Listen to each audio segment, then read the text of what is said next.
कालाचा प्रसाद खाण्याकरता जन्माला येण्याची भाषा तुकोबराय करतायत. पण तुम्ही आपण जन्माला आलोय, ज्या अर्थी तुकोबराय जन्माला येण्याची भाषा करतायत त्या अर्थी तुकोबराय त्या ठिकाणी अजून अवतरित झालेले नाहीयेत. काल्याचा प्रसाद तुकोबराय नाही, स्वर्गातले देव सुद्धा इच्छा करतात. स्वर्गीचे अमर इच्छिता ती देवा, मृत्यू लोकी व्हावा जन्मा म्हा. स्वर्गातले देव सुद्धा त्या ठिकाणी काल्याचा आनंद घेण्याकरता भूतलावरती अवतरित होण्याची इच्छा करतायत, पण त्यांच्या प्रारब्धामध्ये नाहीये. महदभाग्याने तुमच्या आणि माझ्या प्रारब्धामध्ये तो काल्याचा प्रसाद आहे. बरोबर आहे का नाही? कारण की आपण त्या ठिकाणी भूतलावरती अवतरित झालेलो आहोत. भूतलावरती अवतरित झालेलो आहोत. आपण त्या ठिकाणी देवाचे आभार मानले पाहिजे महाराज. भगवान परमात्म्याचे ऋण आपण व्यक्त केलं पाहिजे. देवाची आपण देणी लागतो का? देवाचे अगणित उपकार तुमच्या आणि माझ्यावर आहेत. आहो जो काला देवांच्या प्रारब्धामध्ये नाही, तो काला महदभाग्याने तुमच्या आणि माझ्या प्रारब्धामध्ये देवानं टाकलेला आहे. काय टाकलेला आहे? कारण की देवानं आपल्याला सुंदर असा नरदेह दिलाय. देवे दिला देह भजना गोमटा, तोया झाला फाटा बाजिकीचा. भगवान परमात्म्याने हा देह दिलाय, मग त्याचं चिंतन आपल्याकडनं झालं पाहिजे. अनमोल किमतीचा देह आहे. पहिला देवाचा उपकार, देवानं आपल्याला देह दिला. बरोबर आहे का नाही? पहिला उपकार देवाचा, देह दिला.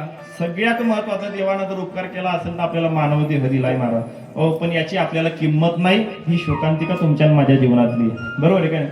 देवाचे उपकार प्रत्येक जण विसरलेत महाराज. हो, देवाचे उपकार लोक विसरलेत महाराज. देवानं जो देह दिलेला आहे त्याची किंमत आपल्याला राहिली नाही. अरे पहा, ज्याला हात नाही त्याला विचारा हाताची किंमत काय आहे. देवाचे कमी उपकार आहेत का? ज्याला हात नाही त्याला विचारा हाताची किंमत काय. ज्याला पाय नाही त्याला विचारा पायाची किंमत काय. ज्याला डोळा नाही त्याला विचारा डोळ्याची किंमत काय. जसं ज्याला डोकं नाही त्याला विचारू नका तुम्ही डोक्याने किंमत काय नाही, तसं तुम्हाला डोक्यामध्ये घर टाकते. बरोबर आहे का नाही? भगवान परमात्म्याचे अगणित उपकार आहेत दादा आपल्यावरती. बरोबर आहे का नाही?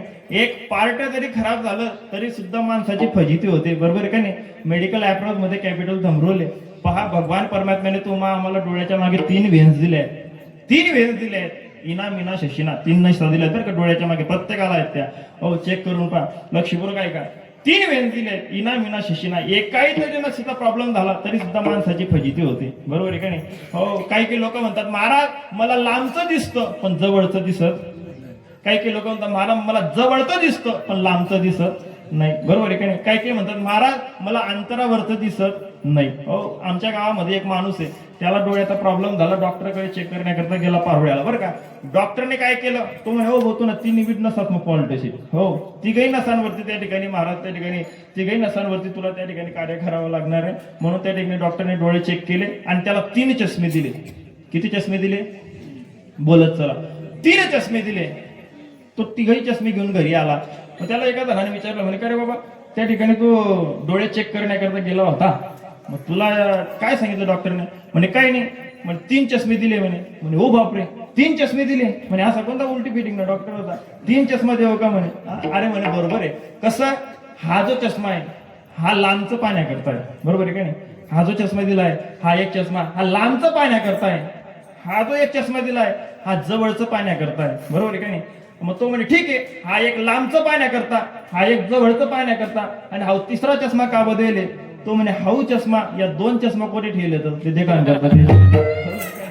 हो, म्हणून त्या ठिकाणी एकाही त्या ठिकाणी नसता प्रॉब्लेम झाला तरी सुद्धा माणसाची फजिती होते. अगणित उपकार देवाचे आपल्यावरती आहेत महाराज, पण त्या ठिकाणी देवाचे उपकार आपण विसरलोय. तुकोबराय जन्माला येण्याची इच्छा करतायत. वास्तविक जन्माला येणं काही सोपी गोष्ट नाहीये. काय सांगू, गर्भीच्या यातना मज भोगिता नारायणा. गर्भामध्ये कुठल्याही प्रकारची व्यवस्था राहत नाही. हो, त्या ठिकाणी एवढं गर्भाचं दुःख आहे महाराज. मातेच्या उदरामध्ये ज्यावेळेस हा जीव राहतो त्यावेळेस या जीवाची अशी फजिती राहते. जसं आपण खिचडी टाकत असताना खिचडी तशी शिजते महाराज. बरोबर आहे का नाही? फोडणीच्या अगोदर खिचडी तशी शिजते, तसा हा जीव आईच्या उदरामध्ये त्या ठिकाणी शिजत असतो. आणि वेळोवेळी हा जीव त्या ठिकाणी देवाला विनंती करत असतो, देवा मला काहीही करून या दुःखाच्या बाहेर काढ बाबा. हो, आपण नेहमी ऐकतो तुम्ही दुःखाच्या बाहेर काढ, मी बाहेर आल्यानंतर तुझं नामस्मरण करेल. बरोबर आहे का नाही? फक्त एक वेळा मला काय कर, या गर्भाच्या यातनेपासून मुक्त कर. एक वेळ कारी या दुःखावे गाळे, एक वेळ कारी या दुःखावे गाळे, दुरिताचे जाणे पांघरोनी, दुरिताचे पिताचे जाळे उगवोनी आठवीन पाय हा माझा नवस आठवीन पाय हा माझा नवस हा जीव त्या ठिकाणी देवाला विनंती करतो की हे बाबा फक्त एकदा मला या दुःखाच्या बाहेर काढ मी तुझं भजन केल्याशिवाय राहणार नाही पण अंतःकरणावरती हात ठेवून सांगा की खरंच जीव बाहेर आल्यानंतर देवाचं भजन करतो का अजिबात नाही महाराज हाऊ सत्ता तो सत्ता बरोबर आहे का नाही देवाचे उपकार माणसानं वाढले पाहिजे महाराज हो जन्माला आल्यानंतर देवाचं भजन जाऊ द्या पण हा जीव संसाराच्या मायेमध्ये एवढा गुंतून जातो की याला देवाचा विसर पडतो दादा बरोबर आहे का नाही म्हणून असं न करता कमी वेळेमध्ये कीर्तन संपवण्याचा प्रयत्न करेल असं न करता परमार्थ करण्याचं सूत्र लक्षात ठेवा ही कथा कीर्तन सप्ते का केले जातात जीवाला परमार्थाचं तत्व कळावं जीवाला परमार्थ भक्ती करण्याचं सूत्र लक्षात यावं याकरता हे भव्य दिव्य उत्सव साजरे केले जातात दादा जन्म हा अनमोल आहे ही सुवर्ण संधी आहे अलौकिक असा देह देवाने दिलाय याला संसारामध्ये जास्त वेळ लावू नका संसारामध्ये म्हणजे संसार सोडा असंही तुकोबाने सांगत नाही प्रमाण आहेत मारे संसारी असावे आसोरी नसावे भजन करावे वेळोवेळा पण लोक परमार्थाला वेळ कमी देतात आणि संसारामध्ये जास्त गुंतलेले राहतात बरं ज्या संसारामध्ये गुंतायत त्या संसाराने कधी तुम्हाला सुख दिलं का अजिबात नाही संसाराचा माझ्यापेक्षा अनुभव तुम्हाला जास्त आहे कोणाच्या लग्नाला 40 वर्ष झाले 50 वर्ष 50 वर्ष संसार केलेली माणसं माझ्या समोर बसलेली आहे एखाद्या तरी व्यक्तीने बोट वरती करून सांगा महाराज ज्या संसाराकरता तुम्ही एवढी धडपड करताय महाराज माझ्या लग्नाला 40 वर्ष झाले आणि संसारामध्ये मी सुख प्राप्त केलं असतं हाय कोणी असा असूच शकत नाही संसारामध्ये सुखाचा संबंध दूर दूर पर्यंत नाही महाराज कित्येक प्रमाण आमच्या संतांनी दिले दुःख बांधवडी आहे हा संसार सुखाचा विचार नाही कोठे माऊली ज्ञानोबराय संसाराची स्थिती सांगतात जैशी तजयाची स्थिती नासत राय क्षणोक्षणाप्रती म्हणून याती म्हणती अश्वदुभा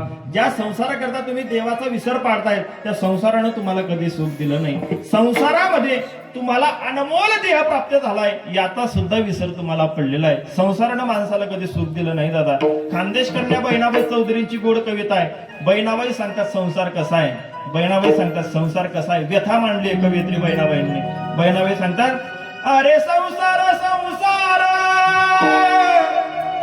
दोघा जीवाचा विचार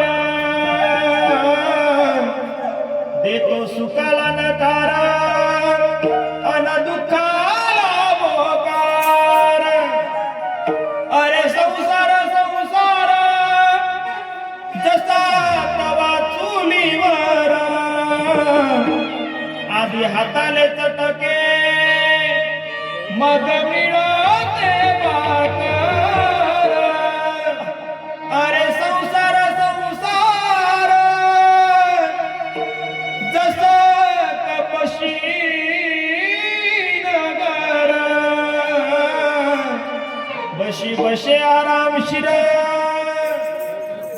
कप फिरे बोधगा गोड संसारामध्ये बशीला टेन्शन नाही बरं का ज्या संसाराकरता तुम्हाला देवाचा विसर पडतोय हा देह अलौकिक ज्या देवाने दिलेला आहे त्याची सार्थकता तुमच्याकडे होत नाही संसाराला तुम्ही वेळ देतात त्या संसारानं कधी तुम्हाला सुख दिलं नाही संसारामध्ये बशीला टेन्शन नाही बरोबर आहे काय का टेन्शन नाही त्याचं कारण असंय लाडकी बहीण योजना चालू आहे जा रे बरोबर आहे का नाही म्हणून बशी टेन्शन घेत नाही महिना झाला म्हणजे बरोबर पेमेंट पडतंय तुम्हाला काय हप्ता पडेल नाही तुम्ही हवी म्हणतात नाही म्हणतात नाही जेसना पडेल ते आनंदामा शिकत जेसना पडेल नाही शिकत टेन्शन मा शिकत बरोबर आहे का नाही संसारामध्ये बशीला टेन्शन नाही आहे पण कप मात्र त्या ठिकाणी कपाचे मात्र हाल असतात कप टांगलेलं असतं घर बांधलेलं असतं घर बांधल्यानंतर किचन असतं घरामध्ये आणि किचन मध्ये शिंक टांगलेलं असतं त्या शिंक्याला कप टांगलेला असतो घरी जर पाहुणे आले तर उष्ण दूध कशात आणता तुम्ही उष्ण दूध किंवा साखर कशात आणता बोला ना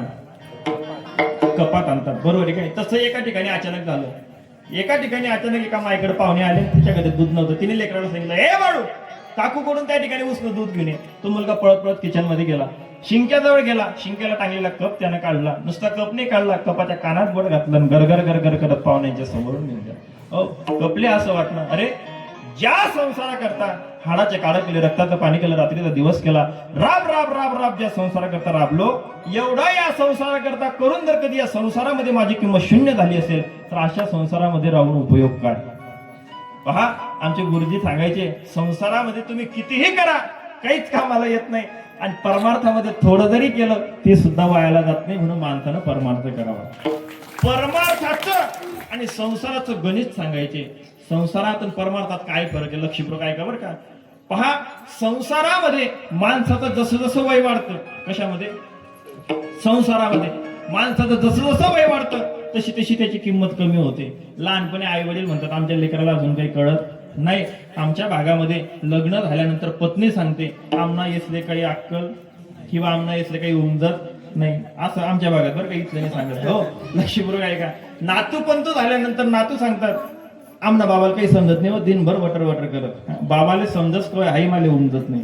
ज्या नात्यावर तुम्ही प्रेम करताय ते नातं कधीच तुम्हाला सुख देणार नाहीये. आमच्या ताई व्याख्या सांगत असतात नात्याची. नात्याची व्याख्या काय? ना अधिक ती, जी आपली नाहीतच तिला काय म्हणावं? नातं. या जगात कोणी कोणाचं नाही महाराज. अनमोल किमतीचा देह तुम्हाला आम्हाला महत्भाग्याने प्राप्त झालाय, त्याची सार्थकता जीवानं केली पाहिजे. ज्या नात्यावर प्रेम करतायत ते नातं कधीच तुमचं नव्हतं महाराज. या जगात कोणी कोणाचं नाही. कितीही प्रमाण दिले तरी कमी पडतात महाराज. नाही रे नाही कुणाचे कोणी, नाही कुणाचे कोणी,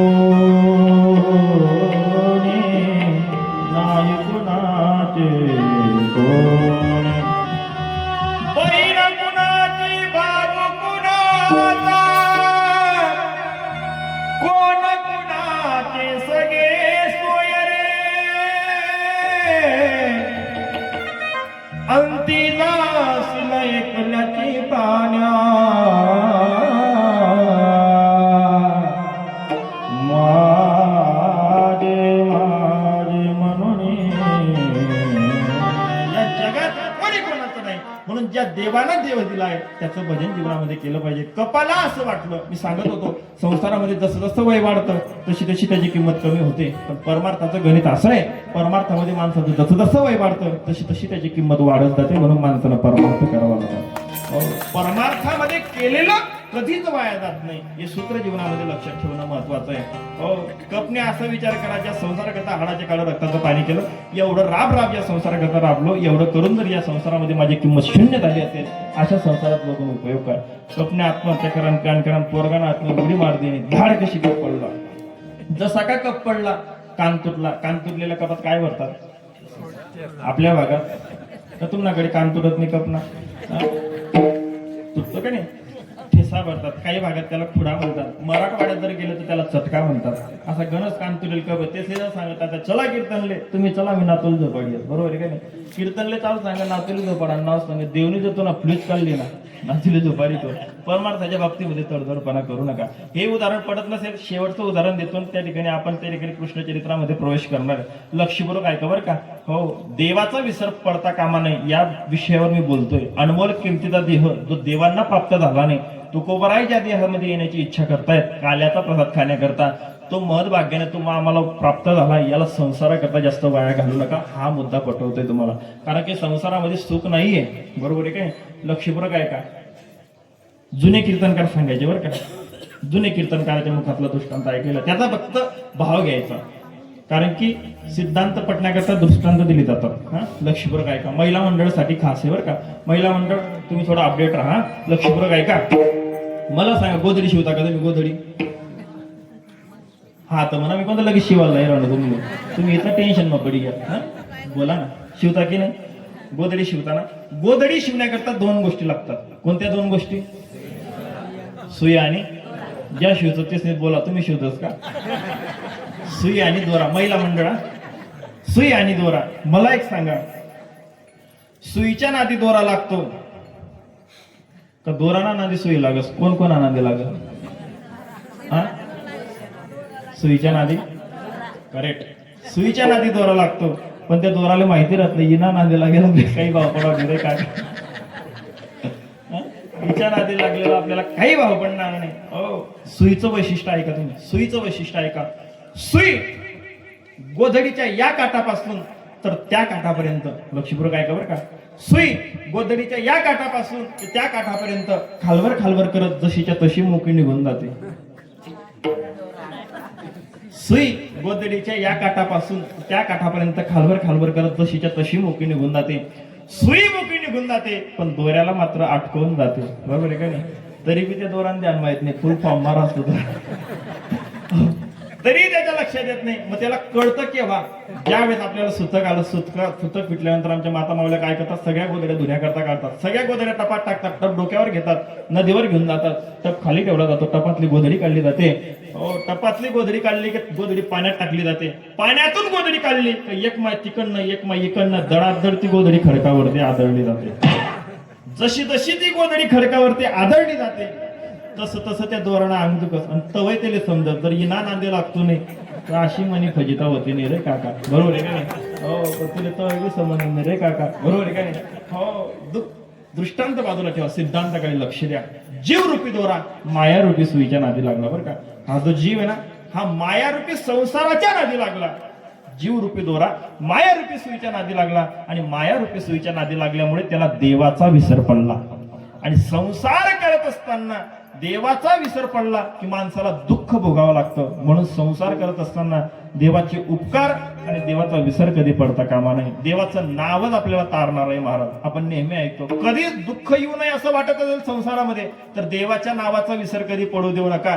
देवाचं नावच तुम्हाला आम्हाला तारणार आहे महाराज. आपण नेहमी ऐकतो तारने वाला है भगवान, बचाने वाला है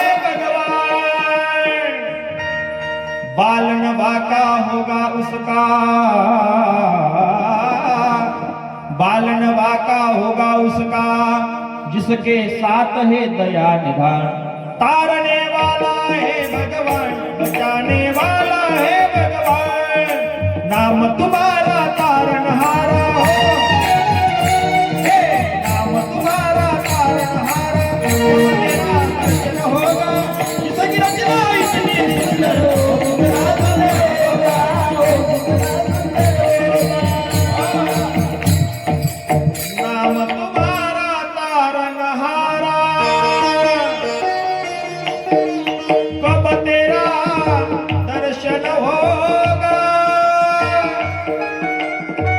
जिसकी रचना इतनी सुंदर, ओ कितना सुंदर होगा, ओ कितना सुंदर होगा. देवाचं नाव या जीवाला तारणार आहे दादा. म्हणून कधीच या देवाचा विसर पडू नका. देवाचा विसर संसारामध्ये कधी पडू देऊ नका. आणि पुन्हा सांगतो संसारात दुःखाने भरलेला आहे, एवढं गणित घरी घेऊन जा बरं का. हो, लक्षपूर्वक ऐका. संसार हा दुःखानं भरलेला आहे. संसारामध्ये सुख नावाची गोष्ट नाहीये. संसारामध्ये दुःख येत राहणार आहे. पण संसारामध्ये जर तुम्हाला काही संकट आलं तर जगापुढे न मांडता ते दुःख तुम्ही देवापुढे मांडा. हो, लक्षपूर्वक ऐका. जगापुढे दुःख मांडायचं नाही. मला वाटतं कथेत का कोणी कीर्तनामध्ये सांगितलं जगापुढे जर कधी दुःख मांडलं तर जगाचा नियम असा आहे. का जगापुढे मांडू नये तर त्याचं कारण असं आहे, जगाचा नियम आहे. जग काय करतं, आपलं जे दुःख आहे ते त्या ठिकाणी रडून त्या ठिकाणी विचारून घेतं आणि हसून त्याची टिंगल करतं. म्हणून कधीच तुम्ही त्या ठिकाणी देवापुढे दुःख मांडा. देवा सांगू सुख दुःख, देव निवारील भूक. देवापुढे जर तुम्ही तुमचं दुःख सांगितलं तर तो भगवान परमात्मा एवढा कृपाळू आहे की तो तुम्हाला त्या दुःखाच्या बाहेर काढल्याशिवाय राहणार नाही. पहा, महाराष्ट्रामध्ये ट्रेंडिंगला चाललेलं भजन आहे खाटूश्यामजीचे. राजस्थानला खाटूश्यामजीचे भक्त आहेत. ते काय करतात, ते आपलं दुःख, संसारामध्ये दुःख येणार आहेत पण ज्यांना जर कधी दुःख आलं तर ते खाटूश्यामजींची भक्ती करणारे भक्त काय करतात, आपलं जे दुःख आहे ती त्या खाटूश्यामजींना सांगतात. बरं का, लक्षपूर्वक आहे का. खाटूश्यामजींना दुःख सांगतात की बाबा तूच आम्हाला या दुःखातून तारणार आहे, तुझ्या हवाले आमचे सगळे संकट आहेत बाबा, तुला तारायचं की मारायचं आता तू बघ. महाराष्ट्रामध्ये ट्रेंडिंगला चाललेलं भजन आहे बरं का. एकच चरण म्हणतो कारण सगळ्यांची रिक्वेस्ट होती. हा, कशी रिक्वेस्ट होती की महाराज कोणीच म्हटलं नाही, तुम्हाला आम्ही विनंती करतो की तुम्ही ते भजन म्हणा. म्हणसन मला इथलं वडीत आणि 8 लंबुद्दाला येणार पण बरं का. लक्षपूर्वक आहे का. सगळ्या मुलांची इच्छा आहे दुःख देवाला सांगा, जसे ते खाटूश्यामजींचे भक्त सांगतात. कसे सांगतात ते, तीन बाण केदारी तीनों बाण चलावो ना, तीन के धारी तीनों बाण चलावो ना, मुश्किल में दास तेरा तुम जल्दी आवो ना, मुश्किल में दास तेरा तुम जल्दी आवो ना। हारे के सहारे बाबा हारे के सहारे, हारे के सहारे बाबा हारा रावो ना, तीन बाण के धारी तीनों बाण चलावो ना, मुश्किल में दास तेरा जल्दी आवो। मुझे राह नजर ना आवे, तू ही सारा दुनिया में जो बाह पकड़ ले जावे, तूफानों में घेर लिया मुझे राह नजर ना आवे, तू ही सारा दुनिया में जो बाह पकड़ ले जावे। भटक रहा राहों में बाबा,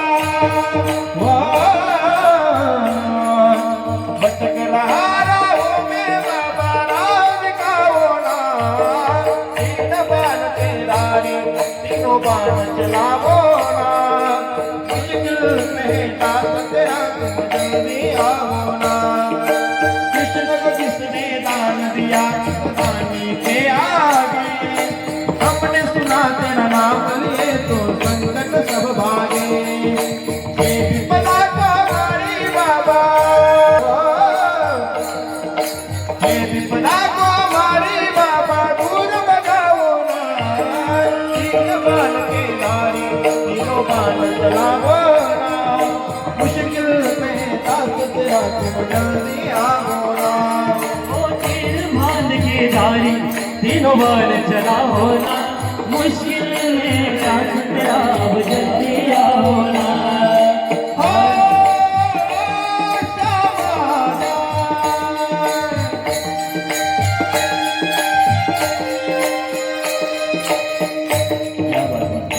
हो देवाला तुम्ही दुःख सांगा, तो भगवान परमात्मा तुम्हाला दुःखाच्या बाहेर काढल्याशिवाय राहणार नाही. पण संसारामध्ये दुःख आहे, लक्षपूर्वक आहे का, संसारावरचं प्रेम थोडं कमी करा. आणि ज्या भगवान परमात्म्याने अलौकिक असा देह आपल्याला दिलेला आहे, ज्या देहाची इच्छा स्वर्गातले देव करतात त्यांच्या प्रारब्धामध्ये नाहीये, पण महत्भाग्याने तुमच्या आणि माझ्या प्रारब्धामध्ये भगवान परमात्म्याने देह दिलाय, त्या देहाची सार्थकता करा दादा. तुकोबराय म्हणतात वैकुंठामध्ये जर कधी काला राहिला असता तर आम्ही त्या ठिकाणी जन्माला येण्याची इच्छा केली नसती, पण देवा आम्ही त्या ठिकाणी अवतार घ्यायला तयार आहे, पुन्हा आम्ही जन्माला यायला तयार आहे. पण त्याचं कारण सांगितलंय तुकोबरायांनी, आम्ही जन्माला येऊ जर आम्हाला काला तू आमच्या प्रारब्धामध्ये टाकशील तर आम्ही जन्माला येऊ. कारण की काल्याचा प्रसादाचं खूप मोठं महात्म्य सांगितलं जातं. काला हा अलौकिक आहे, काला हा देवाच्या प्रारब्धामध्ये नाहीये, पण आम्हाला त्या ठिकाणी काल्याचा प्रसाद जर तू आम्हाला देशील तर आम्ही पुन्हा जन्माला यायला तयार आहेत अभंगाच्या पहिल्या जन्मात.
जन्माला येऊ, उपदोनिया पुढते येऊ, काला खाऊ दही भात. कारण की तो काला महत्भाग्याने वैकुंठामध्ये होत नाही, त्या काल्याला त्या ठिकाणी भगवान परमात्मा सांगतात. तुकोबरायांचं मत आहे की देवा वैकुंठामध्ये काला होत नाही म्हणून काला खाण्याकरता आम्ही पुन्हा जन्माला येऊ. कारण की काल्याचं खूप मोठं महात्म्य सांगितलं जातं बरं का.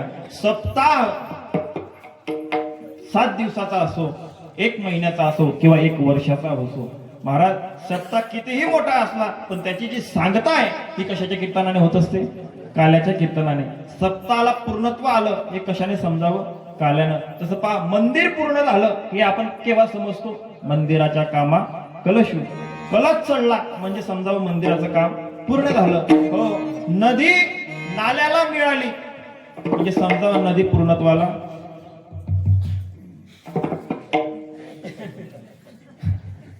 मला असं वाटत राहणार तुम्ही टेन्शन मध्ये लागेल तुला. वेळ झाला का? भूक लागली का?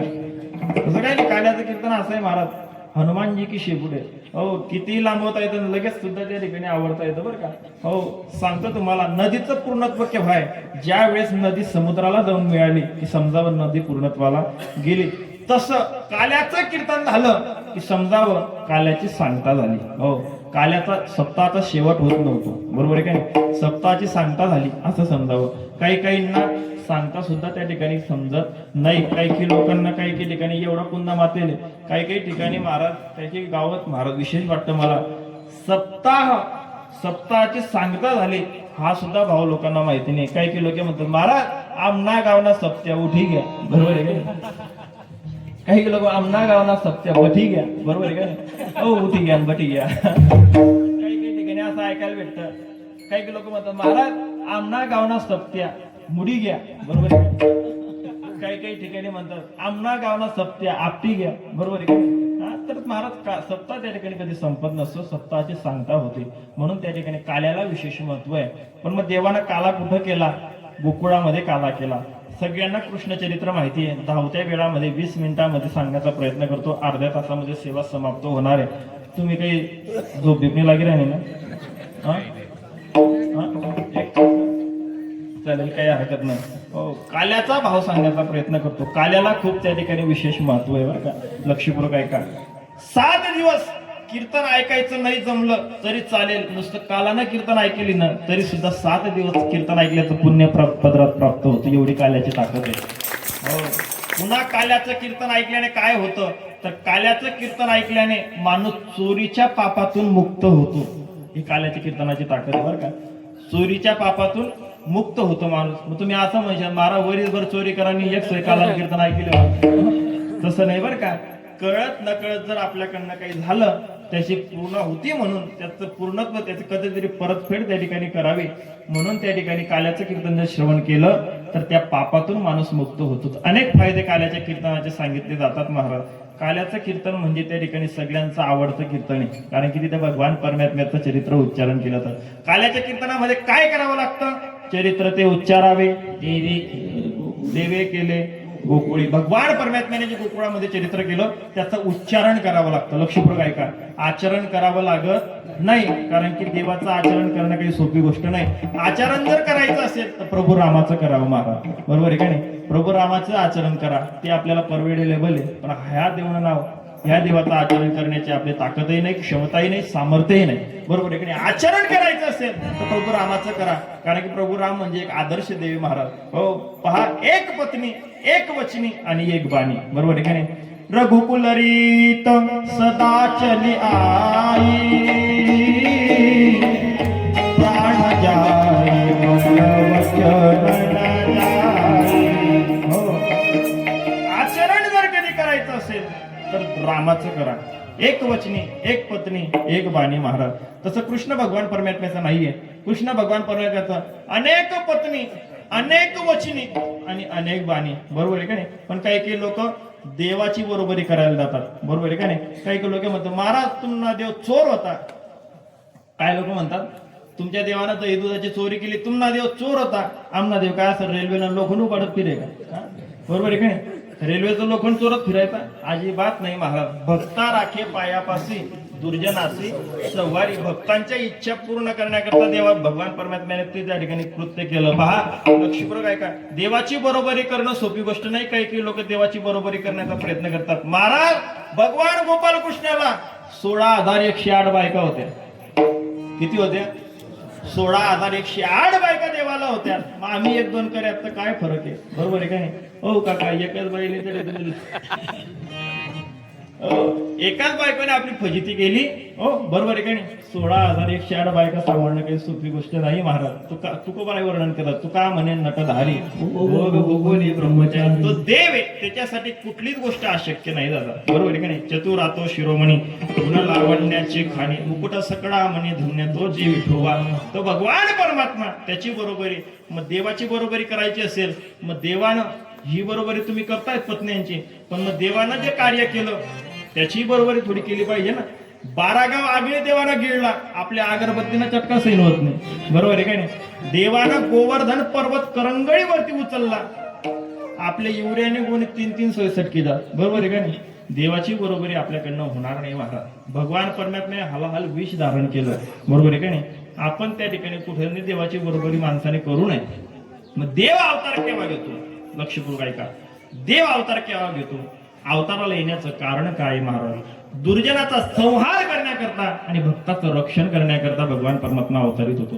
गीतेमध्ये एक श्लोक आहे, यदा यदा हि धर्मस्य ग्लानिर्भवति भारतः अद्भुतानम् अधर्मस्य तदात्मानं सृजाम्यहम् परित्राणाय साधूनां विनाशाय च दुष्कृतां धर्म संस्थापनार्थाय संभवामि युगे युगे. धर्माचं रक्षण करण्याकरता, अधर्माचा नाश करण्याकरता भगवान परमात्मा अवतरित होतो महाराज. त्रेतायुगामध्ये रावण माजला होता. रावणाचा वध करण्याकरता, संहार करण्याकरता प्रभू रामाच्या अवतारामध्ये देवाने जन्म घेतला, अवतार घेतला. आणि द्वापार युगामध्ये उग्रसेनाचा मुलगा कंस यानं थैमान घातलेला होता महाराज. थैमान घातलेला होता. मायावी विद्या धारण करून, देवाची प्राप्ती करून, तपश्चर्या करून, अनेक त्या ठिकाणी शस्त्रविद्या त्या ठिकाणी अवलोकन केलेल्या होत्या. आणि एवढी साधना करून, एवढ्या मायावी विद्यांचा गैरवापर त्याने केला होता. पृथ्वीवरती देव देश धर्मात त्या ठिकाणी त्याने सगळं अधर्म वाढवलेला होता. एवढा अधर्म झाला होता, एवढा भयानक. त्यानं काय केलं? यज्ञ मोडले.